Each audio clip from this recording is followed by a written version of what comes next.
You are listening to Blessed and Bossed Up, presented by Anchored Media, an entrepreneurship podcast for Christians all about how to make God the CEO of your business. Get ready to be inspired, challenged, but well equipped to live and build your destiny His way.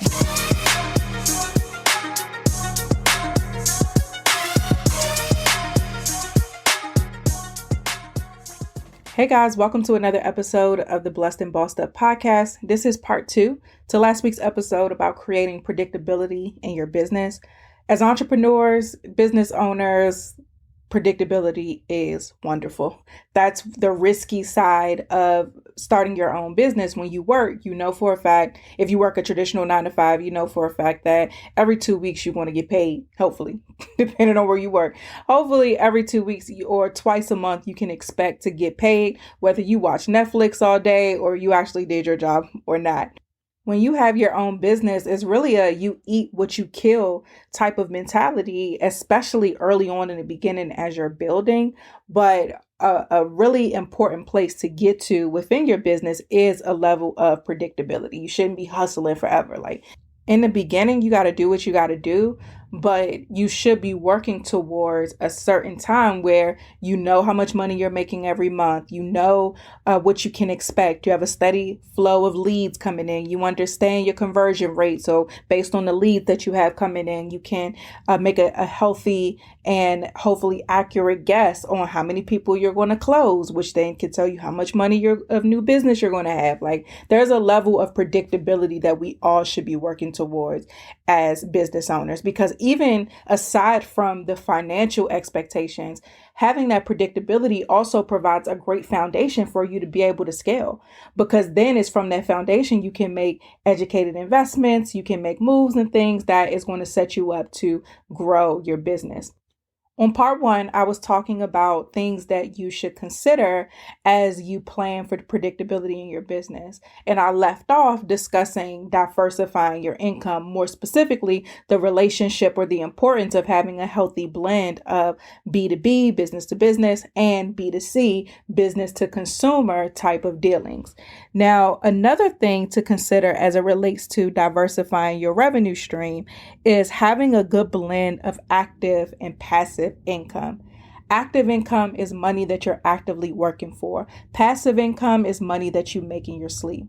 If your business is primarily active, you can achieve a level of predictability there, but what's going to happen is you're going to always reach a glass ceiling. It's going to be tough to take vacations. It's going to be tough to take time off. It's going to be tough to step away from your business, because in order for you to earn, you constantly have to show up. And that's just not a position that you want to be in. That's not freedom. Because now, instead of being a slave to your 9 to 5, you're a slave to your business. And that's not okay either. We want the flexibility and the freedom that comes with entrepreneurship. That's one of the biggest benefits of this lifestyle, outside of course, the earning potential. So if you are a service-based business, or if your business primarily has these active revenue streams, it's important for you to figure out, how can I create passive income? Now, for people like coaches and consultants, there are ways that we see this happen all the time, like online courses or books or ebooks or journals, products, any type of product you usually see with people who are in the coaching and consulting space. But that's not the only way that you can generate passive income. You should also be investing. So investing in stocks, investing in a retirement plan, investing in real estate. These are other ways to generate passive income, because even with the products, there's still an element of being active there, because you got to create them. But of course, they live forever, and you can make money in your sleep after that initial front end work is done. So that's why they're still great. But also the investment side, you're not doing anything beyond investing your money in spaces that hopefully you get a return on that investment. Something that brings me a lot of comfort when it comes to even my new business, Anchored Media Studios, is a physical property. So Anchored Media Studios, for you guys who don't know, is a blend of a co-working space and a content studio located in Laurel, Maryland. Now, when I started this business, or when I got the idea rather, and I was just thinking about the best ways to go about this and really just seeing what was out there and other people's stories who had similar businesses, a lot of people start businesses like this on a lease. So they'll find a property, they'll create a lease with the landlord, and then they rent out the property to on these short-term rentals, whether it's for private office space on the co-working side, or if it's for photo shoot space or the content studio side. I'm someone who believes in multiplication. In my book, I talk about multiplying versus multitasking. I don't want to do a lot to earn a lot. I want to do one thing and make that one thing make me money multiple ways. I want to be like the person in the parable of the talents in the Bible where they multiplied what God gave them.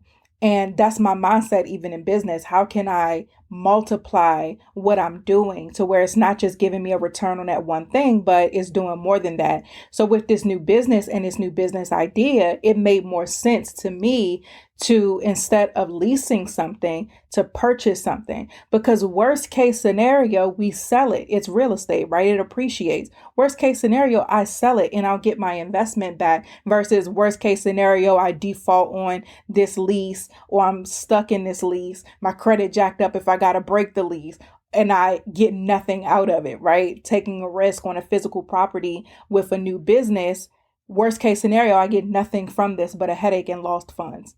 If I purchase something, worst case scenario, I either lease it out to a business, lease the whole property out, or I sell it and get my money back. And so this was a great investment, and this is active and passive income because, yeah, it's something that I'm doing a lot of front work for right now. It's a new business. So I'm spending a lot of time physically at the property. I'm cleaning before and after bookings. I'm doing the content. I'm doing all of the things, wearing all the hats because I'm trying to be as economical as possible with this.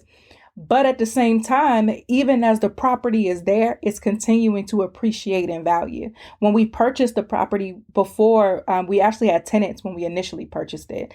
And so the tenants were there for maybe about 8 months or so. Once we took the property back over and the tenants moved out, we renovated it. So we put this money in up front to make the property, it's gorgeous, make the property beautiful and just a welcoming place that people have fallen in love with every time they enter our doors. So that was something that benefited the business. But guess what? There's an investment. So there's an element of passive income there. Another way to diversify your revenue streams is having different price points. Having a variety of price points really allows you to serve or expand your clientele. Now, we're going to put a little asterisk here. I don't believe that you should be a one-stop shop for everybody. I believe that you should have a general understanding of your target audience and their income level, and then have a variety of price points within that range. So for example, if you go to, let's say, Nordstrom is not a Macy's. Nordstrom is not a Neiman Marcus, but it's an elevated department store without being super high end. So when you go into Nordstrom, there are things of all different price points, but it still stays within a certain range to maintain its branding and maintain its positioning in the marketplace. So you should understand, like, do I want to be a Walmart where there's always a deal, everything is low cost, is that expectation? So even the highest of the priced items or whatever I offer is still low. Do you want to be that? Do you want to be a Saks Fifth Avenue to where it's a high-end brand and you may have a variety of price points, but even the lowest of the price points is still high? You should understand and know that about your brand and where you are, how you want to be positioned and who you're talking to before we have this price point conversation. Because I'm not saying have something for $1 and something for $10,000. That's not what I'm saying. So wherever you stand or whatever makes sense for your brand, I suggest and I'm proposing that a way to diversify your income is to have things of various price points. And the reason why that is important is because not only are you able to increase your sales by things being able to be a bit more accessible to your audience, but it also provides an opportunity to where if your stuff works, especially if you're on the coaching or consulting space, if your stuff works, then your audience should be able to grow and elevate to whatever the next price point is. So not only does having a variety of price points and offers diversify your revenue stream, it also extends the life cycle of your customer. And when you extend the life cycle of your customer, that also is a runway for predictability in your business. Amazon's got the best deals on Black Friday. Oh, the best deals are on Cyber Monday. Friday comes first when it comes to saving. Monday's worth the wait for what you've been craving. Deals so good it'll feel like stealing. Real cool message, could you make it less appealing? What's with the beef? You can get that too. Won't you call us? What's triggering you? Whichever day you're shopping on, you'll save a bunch at Amazon on Black Friday, Cyber Monday too. Can I be honest? Something that I'm afraid about this holiday season is it being so busy, especially now having 2 kids, that my healthy eating habits go out the window. And I know now more than ever, I'm going to need things that are convenient and nutritious to eat that keep me energized on these super busy days. Factor, America's #1 ready-to-eat meal delivery service, can help you fuel up for breakfast, lunch, and dinner with chef-prepared, dietitian-approved, ready-to-eat meals delivered straight to your door. You'll save time, eat well, and stay on track with your healthy lifestyle while tackling all of your holiday to-dos. Now, I'm not going to lie. Initially, I was hesitant to have meals already prepared sent to my door because while yes, convenience is important to me, being healthy is important to me, having food that tastes good is also important to me. And let me tell y'all, Factor did not disappoint. I did not have to add any salt, any pepper, any seasoning, nothing. The meals were actually delicious, and nothing beats just being able to pop something in the microwave, or some of their lunch to go meals that you don't even have to microwave at all. If you're busy like me, especially this holiday season, and cooking just isn't something you have too much time for, but you want to make sure that you're eating well, with Factor, skip the extra trip to the grocery store and the chopping, prepping, and cleaning up too, while still getting the flavor and nutritional quality that you need. Factor's fresh, never frozen meals are ready in just 2 minutes. All you have to do is heat and enjoy. This November, get Factor and enjoy eating well without the hassle. Simply choose your meals and enjoy fresh, flavor-packed meals delivered to your door. Ready in just 2 minutes. No prep, no mess. Head to factormeals.com/blessed50 and use code blessed50 to get 50% off. That's code blessed50 at factormeals.com/blessed50 to get 50% off. Because now, instead of somebody spending money with you on a 6-month basis, your customer now spends money with you on an average of a year, 2 years, 3 years. As long as you can make it, that of course is the most beneficial for your business. Something that worked really well for me with Anchor Media was expanding the lifestyle of my customers. So this is actually, let's just add this as a whole separate point. So in addition to diversifying your price points, also do what you can to expand the life cycle of your customer. So when it came to Anchor Media, we provide service for new and aspiring podcasters to make impact and income with their platforms. So the first step with working with us was our retreats. So people will come to our podcast retreats and they will have a great time. After that, they would join a program that followed the retreat where I will work with them to implement everything that happened at the retreat. So the retreat was like a 3-day event. The program that followed the retreat was anywhere between 4 to 6 months. Let's just say 6 months. So now I have taken my customer from 3 days to 6 months. Then over time, I started adding to the life cycle. So I'm like, okay, now after 6 months, I've helped you launch or grow your show. Now I understand this show needs maintaining, and you most likely as a professional and somebody with a business don't really have time to maintain it. So then we added on our podcast marketing and management service, which is a 1-year commitment. So now I have taken my customer from 3 days to a year and a half. And then our contract renews every year. So I have clients who I've been working with for, I think my oldest client that's currently on our roster has been working with us for going on 4 years. So that's 4 years off of one customer, and just continuing to increase the life cycle. Something else that we added on this year was our classes, because our retreat is at a certain price point. I'm not changing the price point because of the value that we offer, but I wanted to diversify my price points and also expand the lifestyle of my customers, and also generate leads for people who maybe they can't afford the retreats now. But that don't mean you can't afford the retreats next year. I want to keep you in the pipeline so that when you are ready to make that investment, I've still nurtured you over time. So we started adding on the classes that are more affordable. So it's a cash infusion. I'm able to reach more people, of course, but then also just building up my Rolodex of potential clients to bring into the retreats, that then come into the program, that then come into the management service. So I'm expanding the lifestyle of my customer, expanding my price point, and of course, then increasing the income in my business. So as you're planning for next year, think about, how can I increase the lifestyle, or the life cycle, of my customer? How can I take them from just being with me to 6 months to being with me for a year, from being with me for a year to being with me for 2 years? How can I, if my items are all on the higher end of the range for my target audience, how can I add some things on the front end to where I'm still meeting their needs? I'm increasing my revenue, and I'm also building up potential leads that I can then funnel into the higher price things at a later time. These are the things that you should be thinking about right now. And a quick note for my high achievers, for my overthinkers, for my type A folks. I've been doing this a long time, and I know what's going to happen is you're going to sit and try to plan all of this out right now. You're going to sit and try to say, okay, I need something for every price point. I need something that's going to give me clients at least for a year. I'm going to do ABC 1, 2, 3. You're going to sit and try to do the most. I know you are.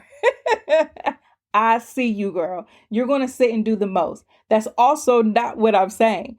I'm giving you things to consider, but then I want you to go and do whatever makes the most sense for right now. Because when you try to do too much, you end up not doing anything. And also you're guessing, especially if you're early on, or if you're just about to start your business, you don't know until you know. And my suggestion is always to lay that foundation, but then hop right in. Something else you should be doing when it comes to predictability, and this kind of leads right into it, is spending, especially in the beginning, as much time with your customer as possible. So I know we talk about being hands-off, automation. Let me tell you something that has served me well in business is being in consistent communication with my target audience. I know my audience so well because I spend time with them. When it comes to the society and really understanding people that I serve who are looking to grow in faith in their business, I am constantly communicating with them. I'm hearing the prayer requests. I'm seeing the chat on our pages. I'm seeing the comments, the questions that people are asking. Your audience is constantly telling you how to serve them better.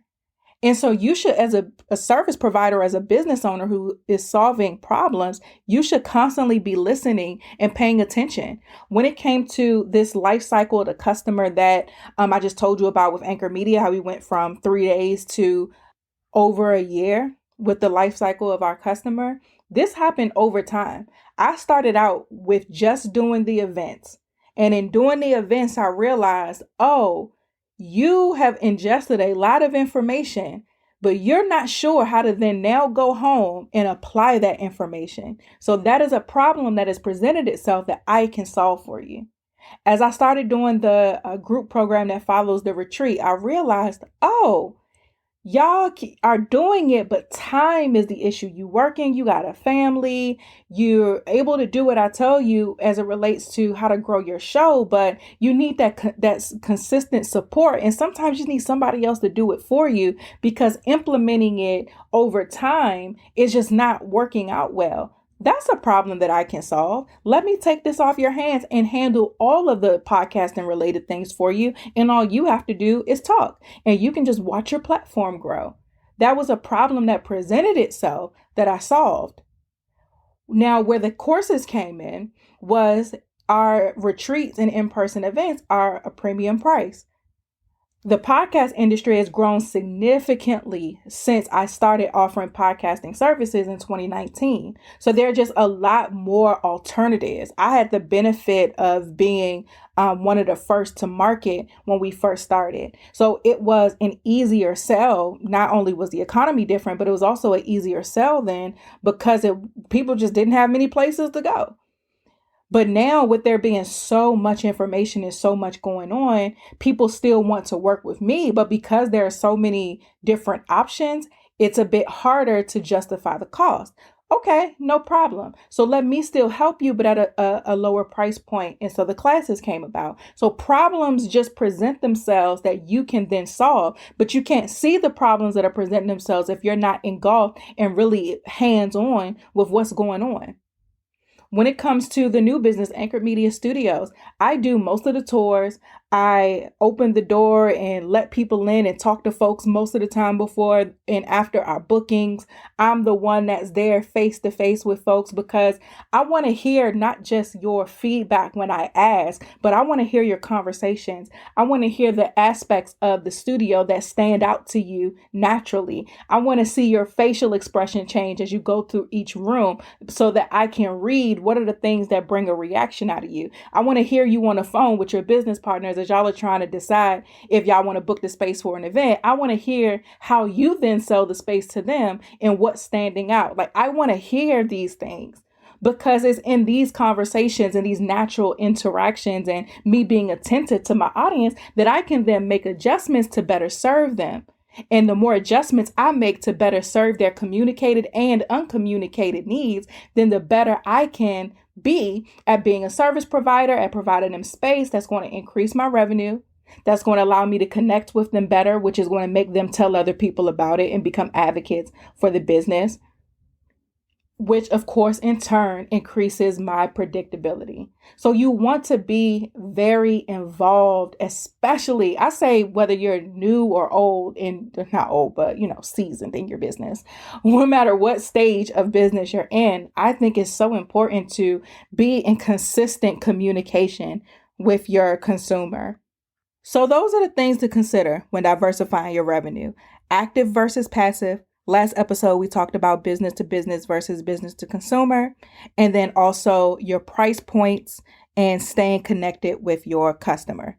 Now, we already pushing 20 minutes again. I did not expect this episode to be so many parts, but I just really want to make sure that I'm being thorough because I want you to be able to listen to this and then apply it and see the results in your business. So I'm going to stop this here and then we'll finish this off. Maybe we'll see. We'll hopefully finish it off in the next episode. Share this, share part 1, share the next one with any entrepreneurs that you know and who need to hear this. Thank you guys so much for listening to another episode. I love you guys. I'll talk to you next week.